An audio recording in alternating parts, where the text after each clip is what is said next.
I'm Lin-Manuel Miranda, and you're listening to Hard Knock Life.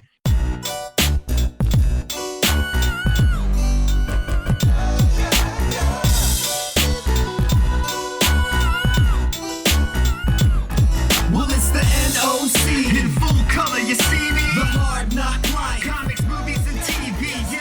Pop culture with a different perspective. Watch it on your Welcome to Hard Knock Life. I am Keith Chow. I'm Britney Monet. Hi, I'm Dominic Ma. The gang is all here. Yeah. Finally. How you been? It's been a while Shouldn't have left you, without a dope podcast. as they say. Forgive me if I missed what y'all were discussing in the last couple weeks. Did you do some conjecturing about Black Panther 2 and theorizing about such? I know Nate and Brittany had a whole segment about what Yeah. is and what isn't in Wakanda Forever. Yeah. Great. Yeah, it was mainly me talking about how Namor looks great, though. Mhm. At least in that merch leak.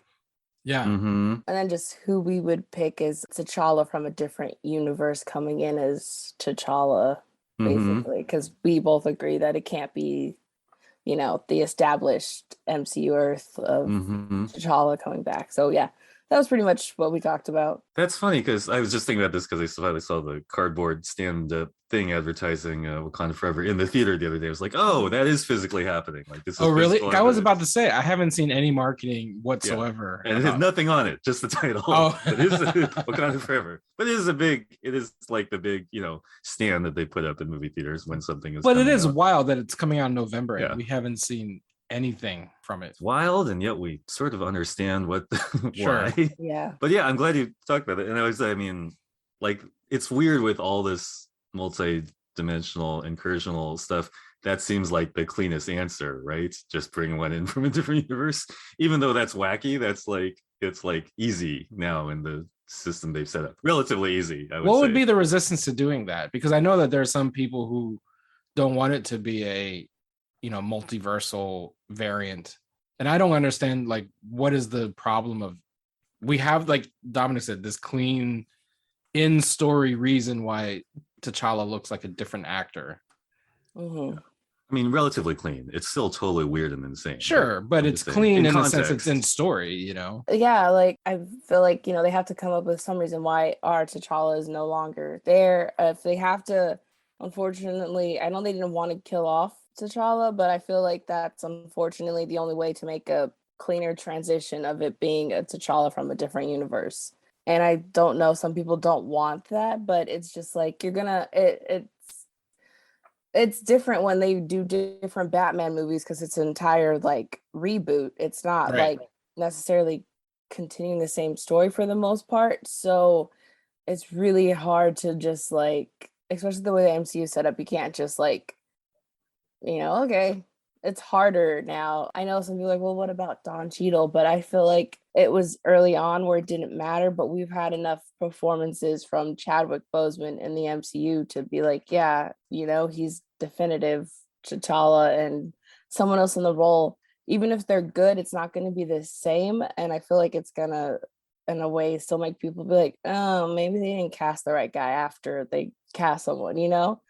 I just feel like it's really hard, situation to navigate. And unfortunately, I think the best way is if it's a different T'Challa, because then you can't be like, oh, well, he doesn't act like Chadwick, or it's like, well, yeah, it's just how it is. You have two different people and they're not going to play the same character the same way. That's just how it is. And I think the introduction of incursions can be another avenue where it's not necessarily like a variant, but isn't the idea of incursions that universes are starting to blend?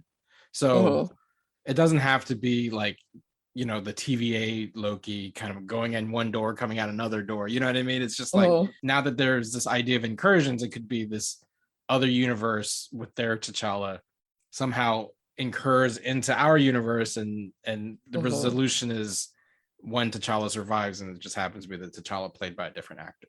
You know what I mean? I don't know. Yeah. It's an unfortunate situation to have to resolve, right? Because the real world incurred into the fantasy world of the MCU.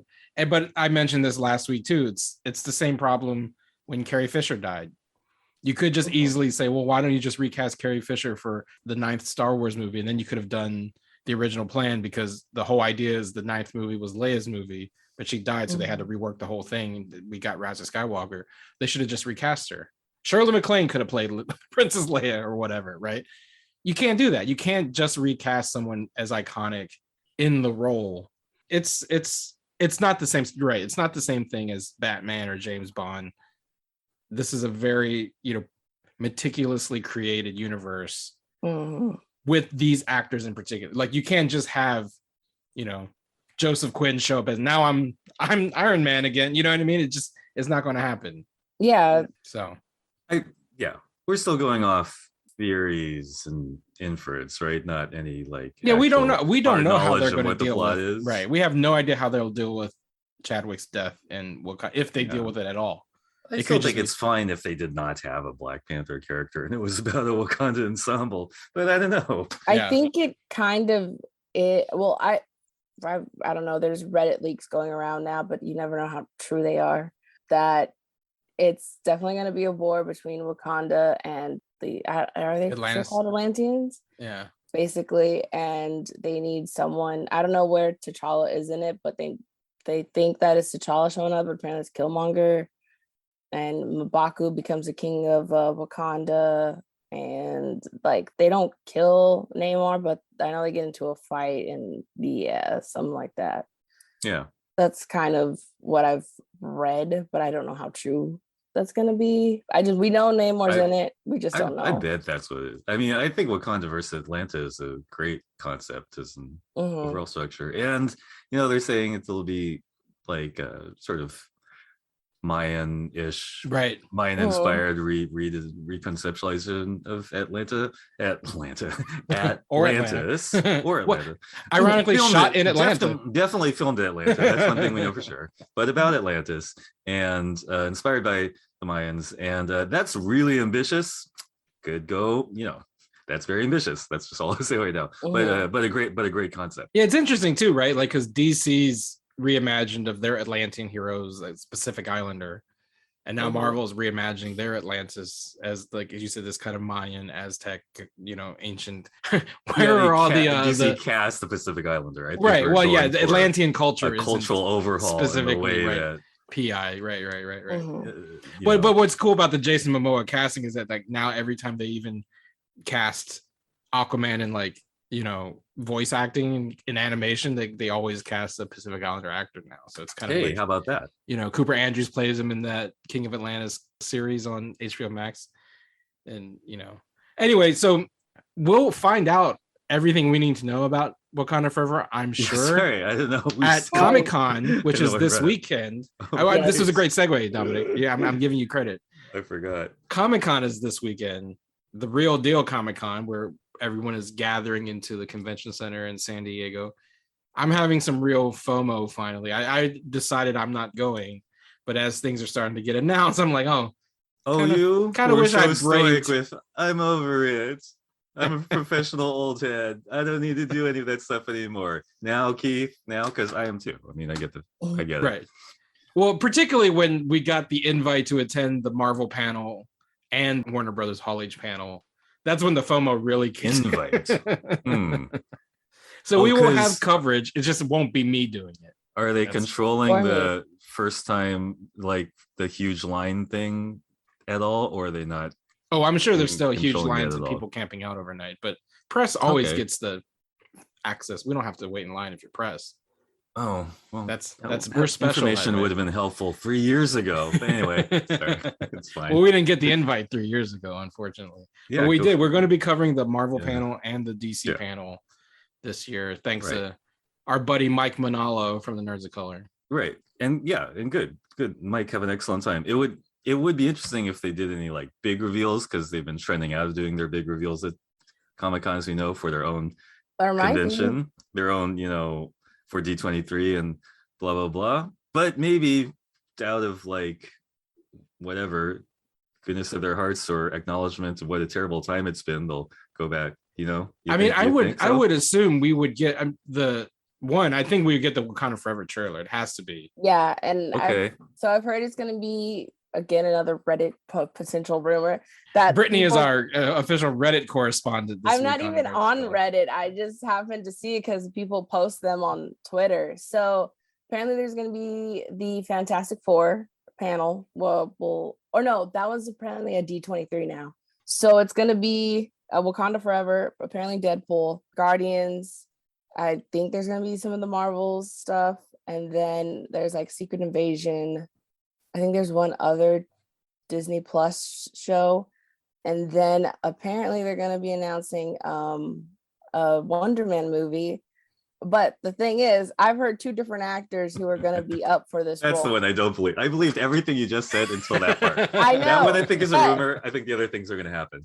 But it's No one likes Wonder Man that much. So both of the Henrys are attached as rumor actors. When you say both, you mean Cavill and Golding? Yes. Oh, those really? are yes, the Henrys.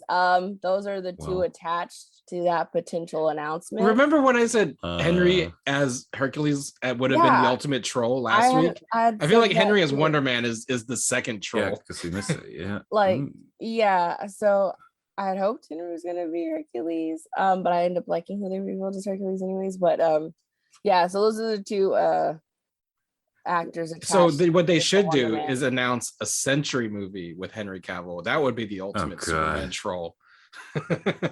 Yeah, because Sentry sucks. Is that why it would be a troll? Well, it would be a troll because They're like making Marvel even- would make a sucky character like the Sentry be this like lunchbox character with Henry Cavill that Warner Brothers could not do with fucking Superman. That's what I mean by somehow Marvel would crack the code with a shitty character like Sentry with Henry Cavill that Warner Brothers couldn't. Okay, I mean, all that sounds reasonable about Comic-Con, and I'm glad if that is true. Except, the Wonder Man movie. I bet that was made up just to add confusion. And Although, if you're Henry wrong, you'll Golding, come why back not? next week and eat your shoes, right? That's Yeah, I've got extra shoes to eat. Henry Cavill is too, you can't. There's like some rule of you can't slope down from Superman to Wonder Man in Marvel. This Wonder Man is so C-list as far as Marvel here's the thing. goes. Fucking Batman is a D-list villain in the Marvel universe. What are you Twice. talking about? Michael Keaton is the Vulture and Christian Bale is Gore the God Butcher. Like that's a come down from fucking Batman. Henry Cavill could make and yet Wonder they Man both work. slayed Yeah. their characters.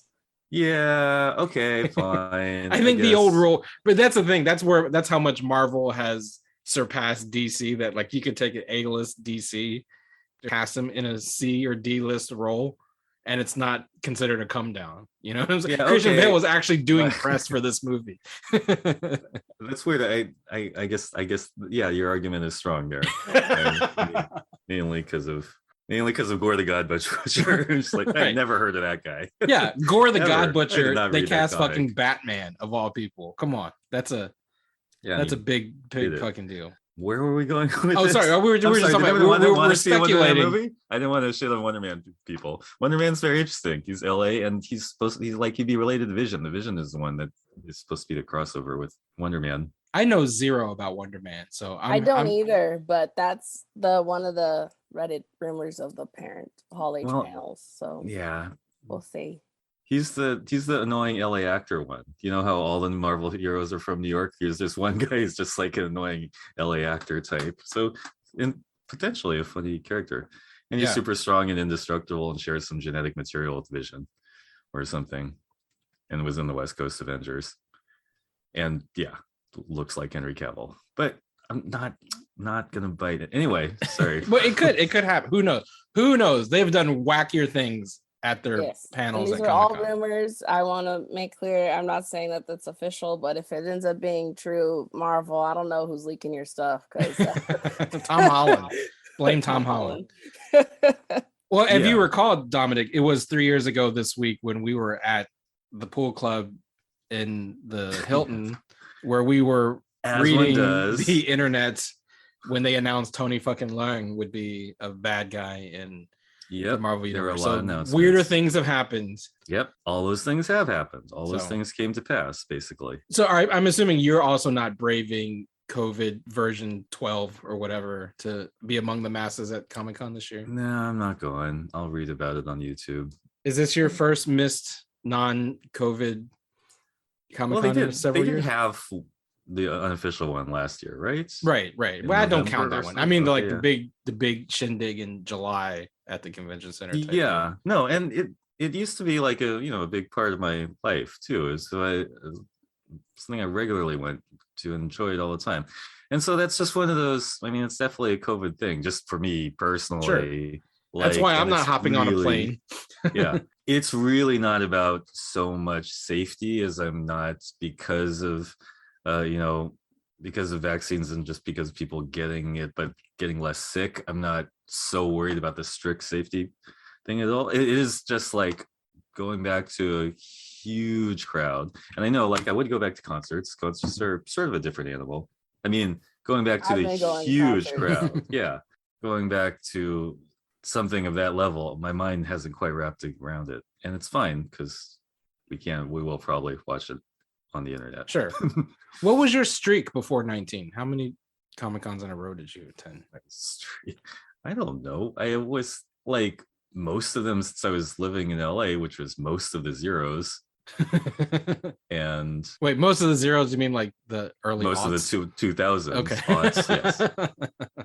I don't know, 8 or 9 or 10. I can't. Wow. I'm not sure. Enough that I don't know. Yeah. And I know, Brittany, you've yet to No, visit Comic One Con. day Is I that that's will. on the bucket list? it is. Yeah, you don't have to do that one. There are medium-sized ones which are just as much a thrill, although I don't know if they're weird too now, but I say all this in the past tense. Yeah. Who knows when we'll all venture to a Comic Con again. But everyone who is attending, be safe and enjoy your time. We'll watch all the trailers on YouTube, which I've learned over the last 2 years was a better deal anyway, because as I mentioned, even when we were at Comic Con, we ended up watching all the shit on our phones anyway. So it didn't really most matter. of it is trying to find a way to the pool or someplace like that where you can sit and be comfortable. Let's be honest. There's this thing of like a go and a mass and a huge crowd. And I guess part of the thing is like in a concert, you're all sort of facing the same direction. Comic-Con is like everyone's facing different directions at once, looking at the thing behind you because there's stuff doing 360. And it's like, Yeah, exactly. It's like that scene in Miss Marvel 1, except about 12 to 20 times larger, Right. and things are actually falling on you. And so anyway, what was I saying? So half of it is like, oh, we're at the crowd. Okay, let's find a place that's far from the crowd to like sit and have a lemonade.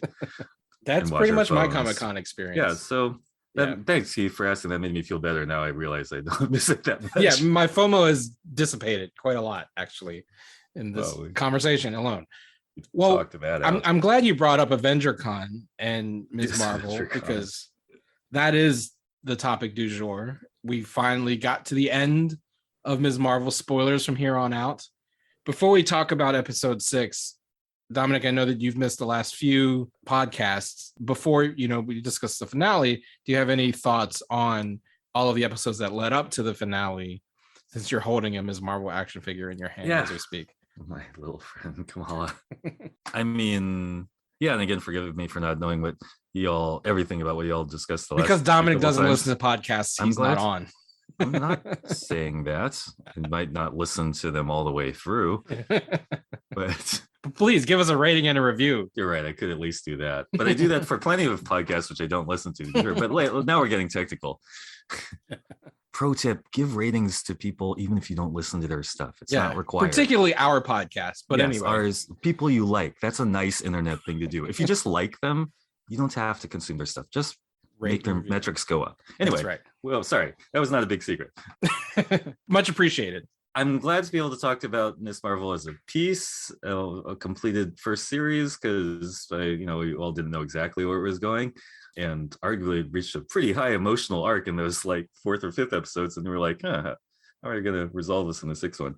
It's definitely my favorites of the Marvel Disney Plus series so far for so many reasons, but not the superheroing specifically. Mhm. Like one thing I think, one consistent thing is, can we say like the superhero actiony scenes have a kind of goofy Spy Kids-ish kind of Goonies, like not that intensity kind of, do you know what I mean? I mean, there, and this one, last one particularly got like kind of Home Alone-ish.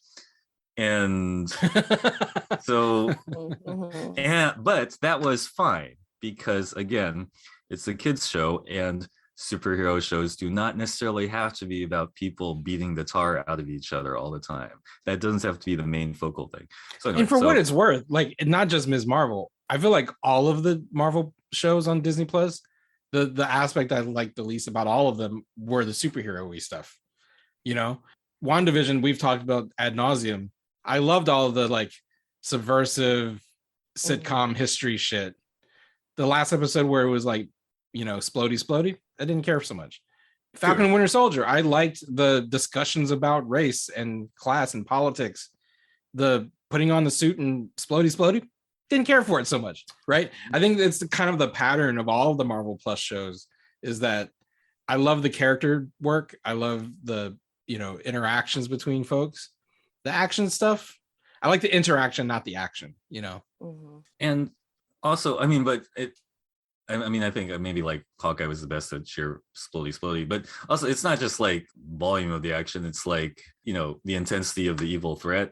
You know, it's like how much a villain there is. I'm not talking like it has to be action, but like, sure, like how much of like a hero versus villain vibe are you getting? And again, even in Miss Marvel felt that less, didn't quite follow the whole clandestine villains things, but was more interested in her story as, you know, in her origin story in the old-fashioned way. Brittany, where are you on episode 6? We finally got to see Ms. Marvel in all her glory and kind of like battling a bad guy, but not really because he wasn't that bad at the end of the day. Like, what was your take on the finale? I actually really enjoyed it for the most part, but I do think that because they couldn't come up with like a definitive villain and just like sticking to that, and you just kind of like I do agree that the clandestine stuff was like didn't need to be the main kind of or one of the main villains. I think that if they just kept it, you know, damage control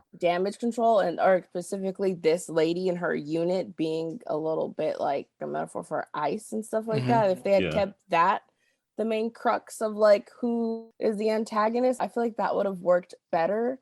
But I just feel like because they're trying to make sense for why, you know, she's going to be in the Marvels, I feel like they like streamlined a lot of stuff to get to that. And that's my overall like downside of the show, is that they streamlined too much to get to like, okay, she's going to be in the Marvels, so let's make it make sense real quick why she's there. So that's like all these like stuff that they moved in faster that they didn't need, that I feel like they shouldn't have had to. I would rather like have more of a slowed down building of her character and her neighborhood and her community, because all that stuff is like the best part is with her friends and her family and all the community.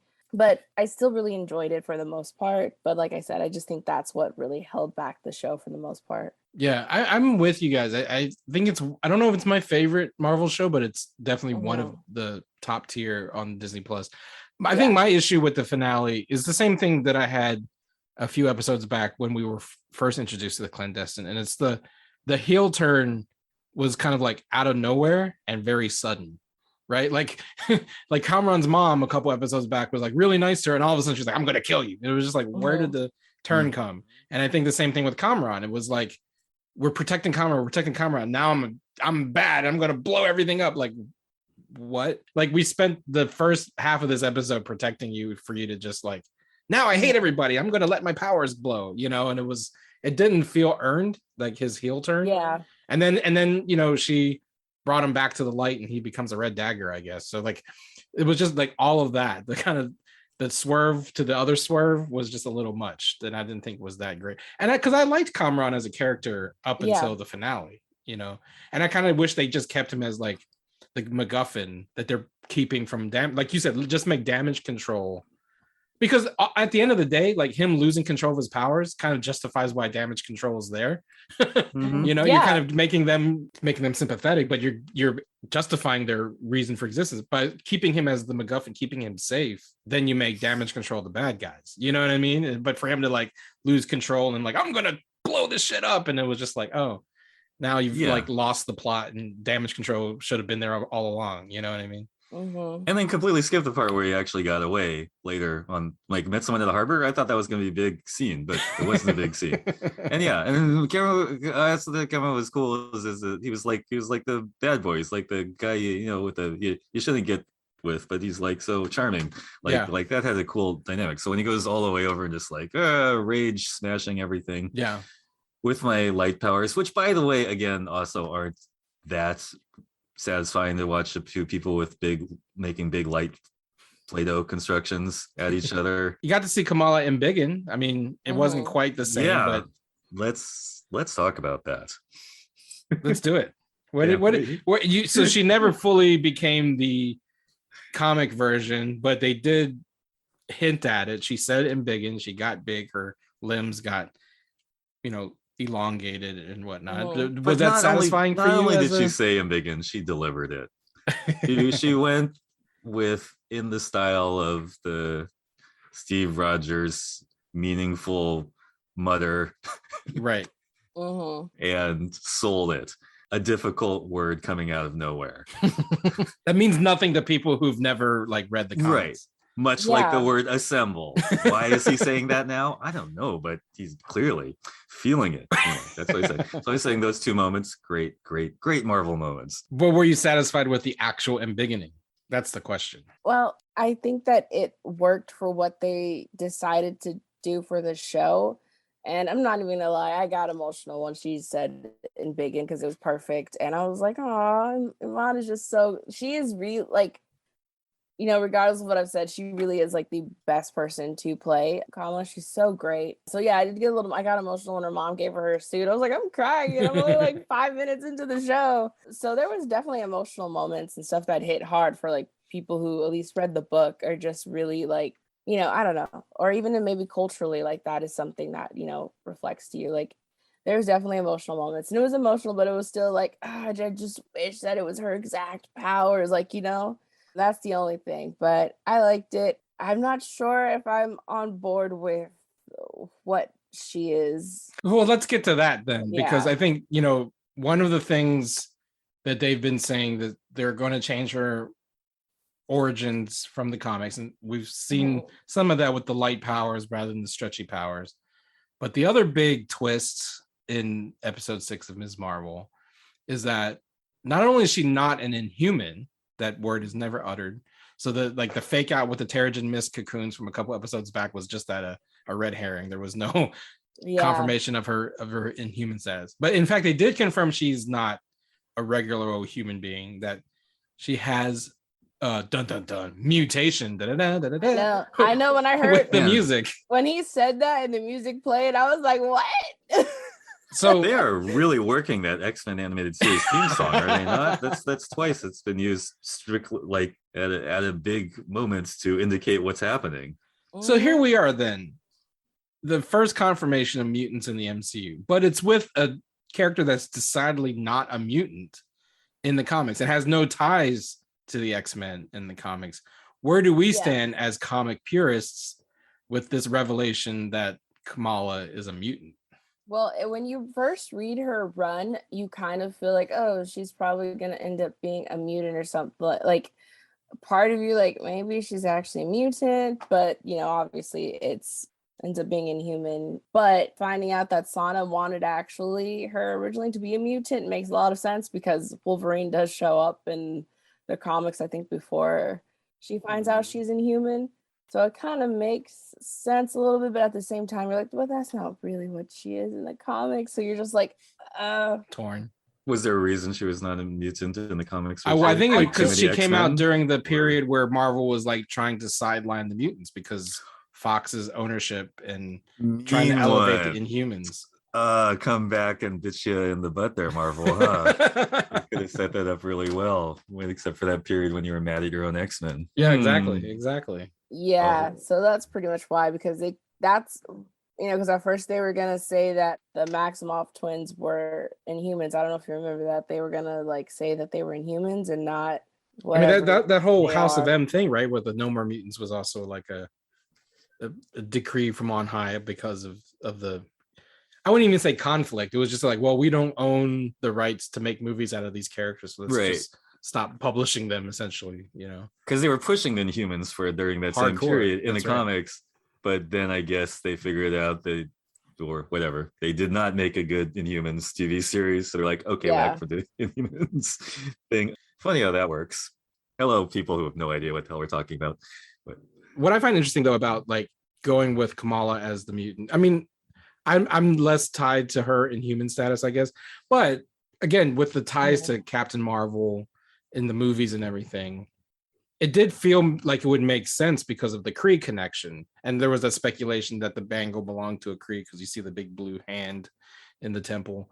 So like for all of the, talk about this is Marvel's first mutant, I mean, I get like wanting to distance yourself from that horrible ABC show, but at the same time, like the context of the Marvels, as you mentioned, to me, it just made sense to make her, to confirm she's Inhuman. And you still, you can do that without having to say, and that Scott Buck show is canon. You don't have to, you can still ignore the Scott Buck show. Yeah. But you can still bring her Inhuman now. I mean, and they had it. Yeah, he wasn't right. His name is. You weren't afraid to bring him back, so why make her a mutant? Yeah, and I get that it was like a different Earth, but like he still kind of are like somewhere kind of there might be Inhumans, so it's just like why, I don't know. And then if they're gonna pretty much bring back all of the Defenders, it's like if you're gonna bring back every single Defender, then why can't you just make Inhumans be a thing? Yeah, I don't think it's been. I didn't mean to say it's like been a completely banned word. Like, what? Can you clarify your argument, Keith? Do you think you think there should be some mention of Inhumans? Well, no, I think what they want to avoid the connection to that horrible show on ABC, right? So they don't want to allude to, and not even that, like even with Agents of S.H.I.E.L.D., they don't want to necessarily canonize Agents of S.H.I.E.L.D., which were the two shows that use Inhumans the most, because again, they couldn't say mutants. So this was during that whole push of like, we're going to elevate Inhumans, and now realize no one gives a shit about Inhumans. But in that process, they did create an Inhuman character that everyone gives a shit about, and that's Ms. Marvel. Right. So I just like, and to me, like my argument is not so much that like, I'm agnostic on her mutant / Inhuman status, but from a narrative perspective, there's this whole tie to Captain Marvel. There's this whole tie to the Marvels movie coming up. The Inhumans were created by Kree. Kree are a more big on the part Inhuman side of like this. Like I don't get why Kamala as the first mutant when you had Scarlet Witch. Like that would have been a great time to introduce the X-Men theme at the end of WandaVision. Or like we had the fucking X-Men theme in Multiverse of Madness. Why not confirm Scarlet Witch is the first mutant, Yes. So, I mean, I'm agnostic. I thought it was kind of a neat, like I didn't know, I was not expecting the mutation word, which is a word that they don't use in the Marvel Cinematic Universe.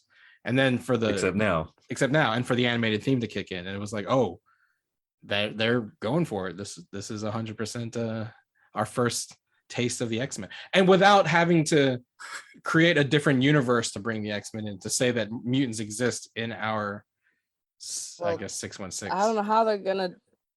I'm trying to figure out how they're gonna do it because Deadpool is definitely in the MCU, so I'm very curious how they're gonna be like. Well, we're in the MCU now, so that's interesting to me. What's the issue? So I missed that.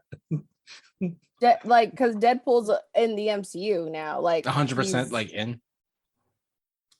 Yeah. So I'm just like, how does that retroactively like his first two movies are also in the MCU canon somehow? Without, is he like a different Earth, or is he in like our Earth? I don't know if he's gonna be like, I don't know, like an incursion, or he's like, the different Earths are combining, so they're gonna bring back certain people from the X-Men movies and Deadpool, and not everybody. I don't know. But he's definitely supposed to be officially in the MCU because his panel is a part of MCU Marvel's Hall H. Wait, how did you get Deadpool? That's what I missed. Because Deadpool's a mutant. Deadpool is a mutant, right? That's all. Like, no, yeah, like that. Yeah, so he would be the. Well, but you're saying that if thus far, if Deadpool 3 is in the MCU, that means he's always been in the MCU. Is that what you're saying? And how is? That's why I'm like, yeah. How are they gonna? I mean, I would assume that like they would treat Deadpool as a type of like, almost like a, for lack of a better word, TVA character, in the sense that he sits outside of like, because of the whole fourth wall breaking, he's able to like sit outside the actual universe. I don't know. Who the fuck knows? Yeah, I'm like, I don't know. I forgot Blade is supposed Oh, to be yeah. another panel. Right on. I forgot. I just remember that. I don't know why, but I just Well, you know what? remember Hey, let's Blade. take a break, and then after the break, let's do some more Marvel speculation, because one of the things that maybe not so clarifying with the end of Ms. Marvel and last week's Thor: Love and Thunder is that Phase 4 of the MCU is kind of rudderless. Maybe like we don't know where these movies are going, if they're going anywhere. So and with Hall H on the way, let's take a break, come back, and kind of talk about where we think this phase of the MCU is going. Guess what? Goalie Nutrition is sponsoring Hard Knock Life, and you can go to goalie.com to buy apple cider vinegar gummies, they're ashwagandha gummies, superfruit gummies, and super greens gummies, and you get 10% off plus free shipping if you use the code HARDKNOCK at goalie.com. This is honestly, I've been taking the goalie gummies now for a couple weeks, and I have to say, they're tasty and they're good for you. Have you guys been enjoying the goalie gummies? I really like them. They're yummy, but it's a nice to add to my routine of already I normally take just straight vitamin C, so it's nice to have extra supplements. For a long time, people have praised the benefits of apple cider vinegar, and as someone who's had to drink straight apple cider vinegar sometimes when I'm not feeling well, or I have some joint pain, and your mom was like, drink some apple cider vinegar. It's not the most appetizing home remedy, let's just say. Right. It tastes horrible. The apple cider part is ooh, does it taste like apple cider? It is no, it tastes like vinegar. But ACV is very good for you. And the fact that Goalie has been able to put the ACV into these tasty little gummies made with pectin and fruit peels, which make them vegan, which is cool. So if you're vegan, you can still rock these gummies, because everyone knows gummies are usually made out of gelatin and nasty shit. These are made out of complete non-GMO, gelatin-free, gluten-free, vegan ingredients, and you can get all of the benefits of apple cider vinegar taking these tasty, delicious, convenient gummies. So go to goalie.com and use the code HARDKNOCK, that's HARDNOC, just like the podcast you're listening to. Get 10% off your purchase of Goalie products and free shipping. It's a much better delivery device for that apple cider vinegar. Yeah. These Goalie gummies are great. You get it, and it's a 100%. delicious little candy. And I've been enjoying the super fruits one. I did feel kind of refreshed after taking a few of those. Yeah, no, but I'm loving them so far, and they're definitely tasty. If you just want tasty gummies, at least just eat them for the yumminess. Yeah. So go to goalie.com, use the code HARDKNOCK, HARDNOC, get 10% off your purchase and free shipping at goalie.com with the code HARDKNOCK. Hard Knock Life is being sponsored by Athletic Greens. I want to talk to you about Athletic Greens.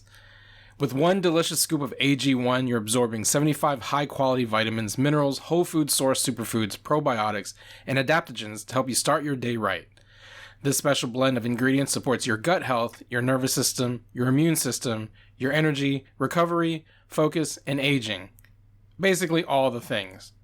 One of the best things about Athletic Greens is that it's lifestyle friendly, whether you eat keto, paleo, vegan, dairy-free, or gluten-free. It also contains less than 1 gram of sugar and no GMOs, no nasty chemicals or artificial anything, and it still tastes good. Athletic Greens uses the best of the best products based on the latest science with constant product iterations and third-party testing. Right now, it's time to reclaim your health and arm your immune system with convenient daily nutrition. It's just 1 scoop in a cup of water every day, that's it. No need for a million different pills or supplements to look out for your health. And to make it easy, Athletic Greens is partnering with Hard Knock Media to give you a free 1-year supply of immune-supporting vitamin D and 5 free travel packs with your first purchase. All you have to do is visit athleticgreens.com/emerging. That's athleticgreens.com/emerging to take ownership over your health and pick up the ultimate daily nutritional insurance. All right, and we're back. We are just days away from Marvel's Hall H panel, where a lot of people are speculating Kevin Feige will finally tell us what all of these movies and TV shows are leading up to, because this section of a Marvel phase is a big deal movie, whether it's Avengers or Civil War or Black Panther, whatever. But now, Thor: Love and Thunder didn't really set the next stage, because I don't think Thor versus Hercules is where the Marvel Cinematic Universe is going, right? We thought there was going to be all this multiverse time travel shit, but they kind of are branching out in their own thing. Where is Phase 4 going? And is Phase 4 ending anytime soon? Because what's phase 5? I feel You know what I like- mean? Like I feel like there's like 20 movies in phase 4. Yeah, I don't know. I do feel that probably gonna be some semblance of like the Secret That's the Wars, assumption. just because Jonathan Majors is in, Ant-Man and the Wasp and the Quantumania, as well as obviously of being on Loki, and so I feel like that's part of it for sure. I just don't know what else they would be doing. I hope they're not going to do a Civil War too. Right. That would be cheap. Yeah, I don't know. I know they could just kind of do whatever and just tell stories. Yeah, I mean feel that's like true they don't too, have right? to have- Yeah. I mean, I'm for that. I thought But- Feige dropped a pretty big hint the other day that it was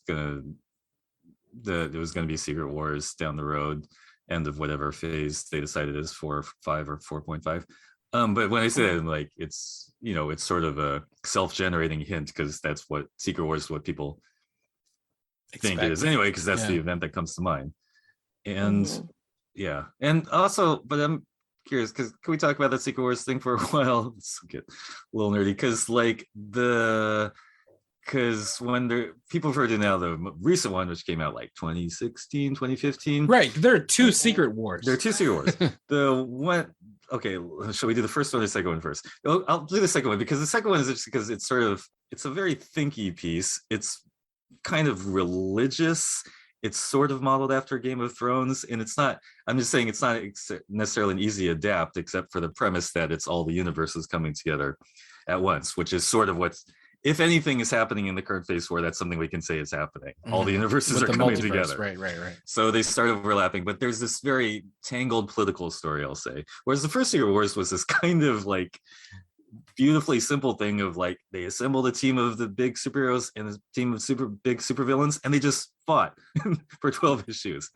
And it was stupider and also kind of more satisfying in a way. So I just wonder, that's why I'm wondering out loud as a comic books fan. Well, and because that's where I feel like phase 4 feels rudderless, because at least in the first movie, with the first phase leading up to Avengers, you kind of sense that, right? Because you had Sam Jackson show up and recruit Mhm. RDJ, and you had all this kind of like, oh, this is leading up to something, even with Thanos at the end of Avengers being the signal for the next phase of movies, that okay, now this first phase is leading up to the forming of the Avengers, this next phase is leading up to the fight with Thanos, right? But if you take like the post-credit sequences and all of like the hints dropping throughout all of the TV shows and movie, and that's the other thing, like it's not just 6 movies, it's also like 6 TV shows. So that's like, Mhm. instead of 12 hours of content, you're talking about like Mhm. 60 hours of content in phase 4, which is like a whole, but you're getting the comics problem where like people are just like, this is too much shit for me to keep up with, to even care about any kind of end game level final movie, right? Mm-hmm. But if you look at all the threads they're picking up, yes, the time travel stuff and the multiverse stuff feels like the most relevant to a Secret Wars type culminating event, specifically with Jonathan Majors as Kang the Conqueror. But there's also like seemingly the formation of the Young Avengers, right? There's like that whole series of events. There's also the forming of the Thunderbolts, seemingly with Julie Louis Well, Dreyfus. maybe they're gonna do X-Men versus And now there's X-Men versus Avengers, which is potential, right? So I mean, that would be awesome. there's a lot of stuff kind If of I like have a vote. that they're planting seeds for, which may or may not eventually bear fruit. And I just wonder, like, does it matter at the end of the day? Like, is this a problem that only the MCU can even have, because they were like the only organization that can create these, cinematic universes? We've seen the start and ends of many a cinematic universe, and no one has been as successful as Marvel. So Yeah. I mean, this is kind of only a problem they can have, right? Yeah. I don't know. I'm trying to have a little bit more faith in it, that it's gonna, come into something awesome. But I also feel like they're at a point where they're popular enough to just tell stories whatever they want. They don't, and especially because now they introduce multiverse stuff and timeline changes, that I feel like they're not beholden to be so like, this must be this way so that this can happen. Like, they don't have to do that anymore, I don't think. I know they're still trying to do it, but I feel like they don't have to. They could just let people create and, tell some awesome stories. I don't know. We'll see. I think it does kind of matter only in the sense that that's how the comic books work too. And I'm not trying to be precious about the comic books, but the there's this like cyclical energy that happens between the big events. We as fans remember the big events: Secret Wars, Crisis, not Secret Wars 2, but anyway, Fall of the Mutants. These were big deals. And of course, it became too much when they're having one every year. We all got like when they were having an event every single year, we're like overexposed. However, the cinematic universe doesn't have quite that problem because they can't do it at that rate.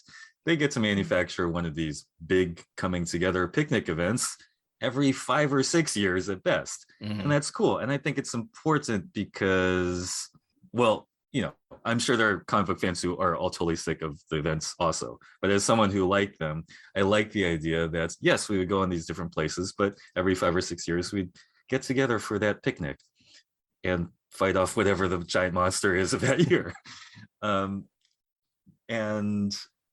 But you say that as someone who didn't love Love and Thunder last week. Yeah, no, I don't really like Love and Thunder at all.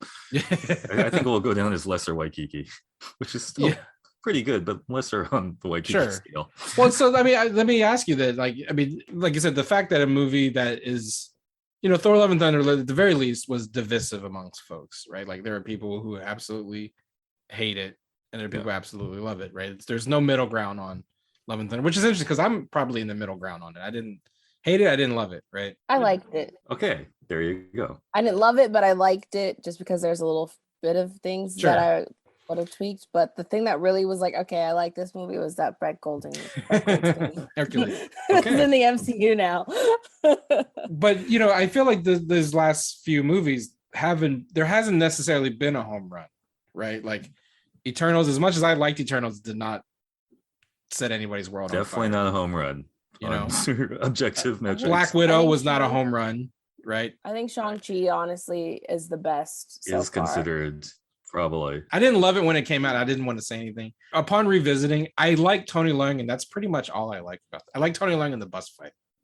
Upon reflection of Shang-Chi. Sorry if I revoke my Asian card, but even Shang-Chi is not, I think, top tier Marvel. I'm sorry to say. I don't think it's top tier, but I liked it a lot. And Multiverse of Madness, I like those two the most, I think. But they have not had a home run. Is it fair to say, like, since Endgame? I mean, No Way Home, I guess, was like financially a home run, but again, upon reflection, they're self-sustaining because they have a hype machine. They're all going to be make good money and all that stuff. We understand. Go on, Keith. No, I'm just asking, but like the fact that like Phase 4 has been a string of movies that have, to quote the kids, have been mid, I'll just say, right? Like they're not, like if I were to rank the MCU, like all the movies that have come out in the last 2 years are all jumbled in the middle of the ranking system, right? There hasn't been a Endgame level or even Winter Soldier level movie since Endgame, you know? But I don't want to confuse the things with there has to be a headed towards Endgame thing and the quality movies. There could definitely great movies that have nothing to do with the big story arc. I am rooting for the big story arc. But I guess what I'm asking is like, this is kind of like where we are in this phase of the Marvel universe with like the movies not being home runs. Like, and again, you don't always have to hit a home run. That doesn't mean anything either. But like you have all these kind of like mid-level movies, and then you have all these TV shows that I think have been varying degrees of successful, but nothing has been like mind-blowing, you know? And I guess what I'm asking is like, is that even a fair thing to ask for a franchise like the MCU to give us like something mind-blowing every time? Or is it okay to just kind of get like mid-level stuff kind of churning along? What are you saying? Of course it's a fair thing to ask. Yeah, well, that's what I'm asking. It's a fair thing to ask. Am I making sense though? Like, I mean, is this just kind of like, kind of. Should we even be concerned about this shit, or like this is just a reason to do a podcast? Yeah, I don't know if it's because it's like it feels rudderless that you're like, none of these movies are hitting yet. If that's why, because you don't know where like their vision is. But I don't know. I do feel like it's okay to ask for your comic book movies to also be, you know, decent movies, or like, you know, like obviously not everything's going to be the Batman. The Batman has been the best, honestly, comic book movie released this year. The Batman's the best. Yeah, I mean, I think that's a great example Sure. because like the definition of rudderless is the DCEU, right? Like there is absolutely nothing piloting that ship anywhere in any direction. However, three of the best comic book movies in the last few years have been the Batman, the Suicide Squad, and Birds of Prey. Like those three movies, not connected whatsoever. Not one of them's not even in the same universe, right? But I feel like quality level, those three movies have knocked it out of the park. Like home run, if not a triple. Suicide Squad maybe a triple, but Birds of Prey and the Batman are clear home runs. Yes, they're not leading to anything, but I think standing alone, they're way better than anything Marvel's put out in the last in the same period. Is that fair? Yeah. Yes, that's an interesting one-to-one comparison. I didn't think about it that way. But I mean, just in terms of like just cinematic filmmaking, satisfying storytelling, I would rewatch Birds of Prey 5 times before I watch Shang-Chi again. Okay. How many Asian cards do you have to revoke, Keith? Well, hey, Kathy Ann, you are the author of Birds of Prey, the most Asian American comic book movie. Yeah, that one made it oppositional, as if they can't coexist, like Birds of Prey or Shang-Chi. Anyway, no, but that was more of a DC Marvel, not bad Asian, good Asian. But yeah, no, I mean okay, cool. It's cool that Marvel does need to get back to its events planning thing. And yes, they could have some more. Yes, the last couple Marvel movies lacked individual style, and then you do want to bring like in auteurs who are telling interesting self-contained stories. I mean, so it's ironic that the next one coming up is Ryan Coogler, a Black Panther movie by Ryan Coogler, who arguably is the most, at least in the top 3 of most like distinctive filmmaking voices that has done a Marvel movie so far. And to your point, like Wakanda Forever is probably the most, like I'm the most interested in that movie by far for all the reasons we talked about at the beginning of the podcast. Like, what the fuck is it? Like, what are they going to do with this movie in the post Chadwick Boseman era? Like, is it an ensemble pick? Is it somehow going to be rechristening a new Black Panther? Like, we don't know anything about this movie, and that's what makes it fascinating, because it's also being filtered through the lens of Ryan Coogler. Like, if anyone you trust to tell the story would be him. And so I mean, I'm not saying that like Marvel is like this is definitely not one of those like what is wrong with Marvel podcasts, because there's plenty of them to listen to, but I'm just like thinking about, to your point, Marvel has like their event planning has been what sets them apart. Because if you were just to compare one-to-one movie to movie, like the DC movies have been better. I was just saying, like recently, that's what I'm saying. In this phase, in the last 2 years, and also I think like the event planning is up against, are they going to be able to do that economically again? There's all these like big forces, like we're not going to be able to get those big actors on those big contracts. Right. Visual effects business, we're like really working them to death. Yeah, so much so that like the VFX people were starting to get pissed at like everybody, like making fun of them. All now, these economic things that are starting to snowball. I think the problem too now is Marvel is putting out so much stuff that they aren't giving the visual effects people enough time to actually work on one project and get it done and pristine, and then work on the next one. Sure, which if they maybe reduce their output right now, maybe it would be a little bit more crisper and neat. I don't know, but something, because I still like and enjoy these movies. Like, I've not had a bad time watching any of these movies so far. I would say that, even if some of them I'm just like, okay, it was just okay.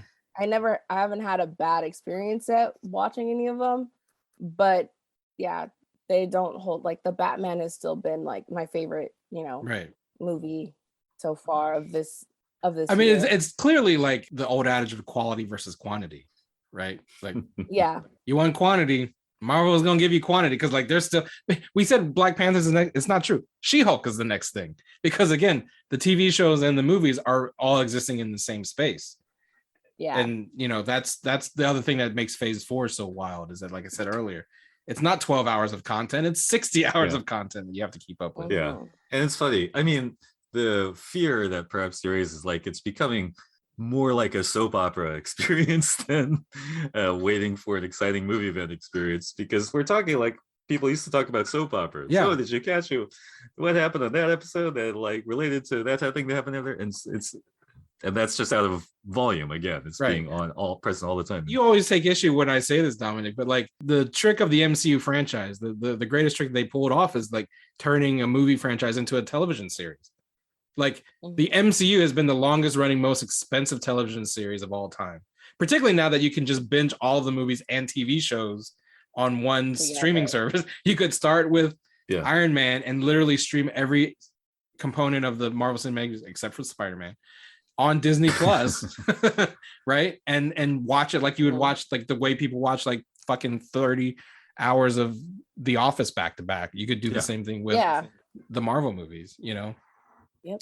And what does that say? That like now that Marvel is actually making TV shows, right? If you don't count the stuff that Marvel Studios didn't produce, and you count starting WandaVision through Ms. Marvel, now She-Hulk, like not only was the MCU the most expensive, greatest television series of all time, now they actually have real TV. And so you got these like 30-minute, 45-minute episodes that you got to keep up with on top of the 2-3 hour movie. So it's a lot to sit down and try to binge through. Yeah, and I can understand people who have kind of checked out because it is a lot. Even though, like I still said, the only thing that I really am just like I don't really care for at all was Falcon and the Winter Soldier and What If. But yeah, like it is a lot for people to just be like, okay. Yeah, like do I have to watch Moon Knight? Or do I have to watch Ms. Marvel? And it's like, I mean, Ms. Marvel, yes, if you want to have any like connection to what the Marvels is going to be, I'm sure you need to watch. But like I said this last week, the Marvels doesn't come out for another year. So that last end scene with Brie Larson, will people even remember it a year from now? Yeah, but like this is the only, I think, show so far that had this character will return in. So, or maybe it did for WandaVision and I didn't remember. Maybe, but I don't remember. Yeah, I don't remember, but I do remember like it says Miss Marvel will return and the Marvels. Like this is the first time they said that. So obviously now it's like, okay, there's some semblance, and then we know Deadpool's coming in. So like the mutant thing, we're kind of like, okay, but everything else is still kind of like, I have no idea.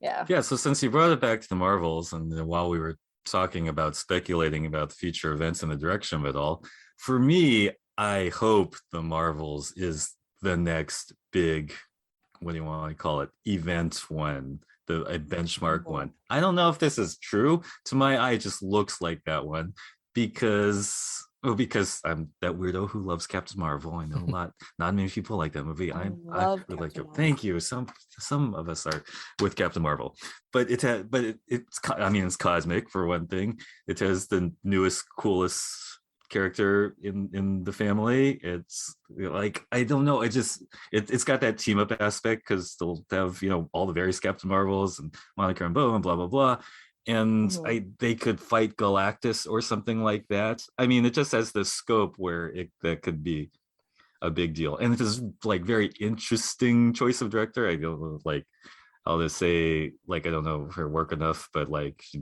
knows like at least like scary thrills and chills.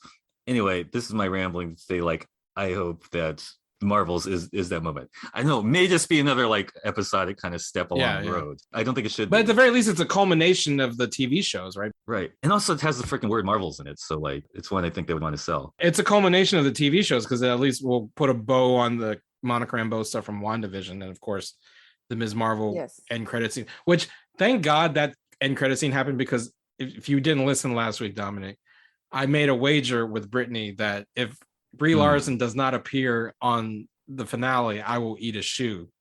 And the whole show happened and it cut to credits and there was no Brie Larson. I was like, fuck, what shoe am I going to eat on camera next week? Cool. Fortunately, there was a mid-credit sequence where Brie Larson showed up. So there was no counter penalty. I mean, Britney, you weren't betting against her appearing, were you? Or were you just betting with I wasn't full on like we didn't make a no. You know, it doesn't count if it's a mid credit, like we didn't do anything like that.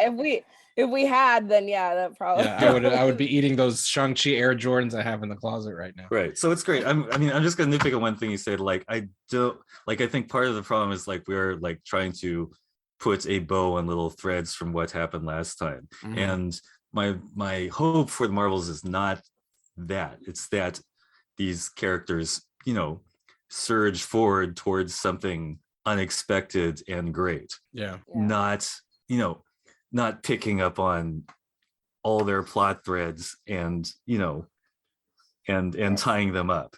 Right. Because ultimately the MCU shouldn't be a soap opera, is what Yeah. you're saying. Yeah, it's like let's have them like let's have Galactus just show up. That's basically what I'm saying. And let's deal with it. Well, I mean, I think one of the rumors, you may have mentioned it, is that we'll potentially get some Fantastic Four news. So that might even lead to I think that's a more collect- for D23. But in the next few months we'll have some more clarity and I around that. forgot to say that Kit Harington is supposed to be officially announced in the cast of Blade. Oh, which makes sense. With Mahershala, and apparently this is another rumor. So for those of you who are Our a fan official of The Reddit Boys, correspondent, Brittany Monet. yes, Breaking news. if you are if you are like me and a fan of The Boys, Anthony Starr is rumored to be Dracula. Oh, Yeah. that's Homelander, right? Yes, that's Homelander. For those who don't know what his actual He's a the actor's mean name dude. is. He is. I love The Boys. The show's Well, great. with that, what's nerd popping, Brittany Monet? Oh, nothing really. I don't know. I don't have anything new this week, but I did see one of my favorite Canadian bands, Bearings, play on Friday, so that was a lot of fun. Nice. I love your nerd popping is always some like band you see at a concert. So If I don't have anything, you got Yeah. something. Yeah, I have another one coming up next Sunday. Dominic, anything nerd popping? Oh, well, I'm just gonna mention another thing about Miss Marvel. Did you guys talk about the music? The music in Miss Marvel is wonderful. Oh, The yeah, music's soundtrack is awesome. great. I'm so excited that Riz Ahmed exists in the MCU. Like as Riz Ahmed, as one half of the Sweatshop Boys, is Mhm.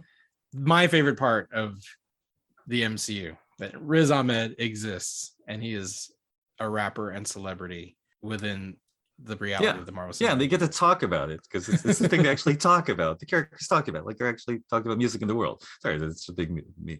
Tony. And the song they closed episode 5 with, I guess, was To June or something. And all these Pakistani artists I'm not familiar with, but I'm getting familiar with them. It's great, lively, cool soundtrack. And yourself, Keith? I've been so fascinated by the images from the JW Space Telescope, the James Webb Space Telescope, the Just Wonderful Mhm. Space Telescopes. If we don't want to honor James Webb, but have you guys been like? I'm not into astronomy, like, because I have no like scientific background at all. Like, just reading about it makes my head hurt, and I don't get that I'm looking at like billions of years of galaxies and they're just pretty pictures and stuff, but I am so fascinated by these images. Are you guys like at all, do you give a shit about these images? I haven't seen them. You haven't looked at them? They're all really, over the place. My background right now is it. Yeah, no, I just haven't really looked at them, and I don't know. I know Chris Evans was geeking out about them the other day because he's super into that. Yeah, stuff it's so reason. like fascinating. How about you, Dominic? Is it anything for you, these images of deep space? Yeah, they're awesome. Okay, all right. That's it. They're awesome. What else? But there's a website that compares the photos from Hubble from like decades ago to the most recent JWST photos, and you can like slide across and see like just how clear it's like when you go from VCR to like 4K. It's just that kind of clarity in the images. It's also like when you go from like I'm just a speck in the universe to I'm a microscopic speck in the universe. Yes, exactly. Yeah, and then you realize nothing really matters at all. Nothing else that's matters. kind of what I was going for. Yeah, but they're cool. Yeah, great Metallica song, by the way. Nothing else matters. What? I thought you were singing Bohemian Rhapsody. Oh no, that too. That's nothing really matters. That's true. I said nothing really matters, and nothing else matters. At the end of the day, none of us matter because we are just space matter. I don't know. This is a very bad ending to the podcast, so we'll just end it there. Brittany Monet, how can people find you on the internet? You can find me on Twitter and Instagram and whatnot at Hi Brittany Monet. You can also check out at Naomi Podcast, which is the backlog now of the Naomi Podcast, Black Lightning Podcast, and then any future episodes of the Lituation Room. It's me and Nate, basically. Dominic. Oh, on Twitter, Instagram, I'm Dama, DOMMAH. You can find me on Twitter at the Real Chow, _real_Chow, and follow me on Instagram at Real Keith Chow. Follow the Nerds of Color at the Nerds of Color, and go to hardknockmedia.com to follow this and all of the podcasts in the Hard Knock family. Give us a rating and a review if you do. Check out our videos at youtube.com/the Nerds of Color, and donate to our Patreon at patreon.com/the Nerds of Color. Until next time, Be safe. wear a mask, have fun at Comic-Con. Exactly. Get lit.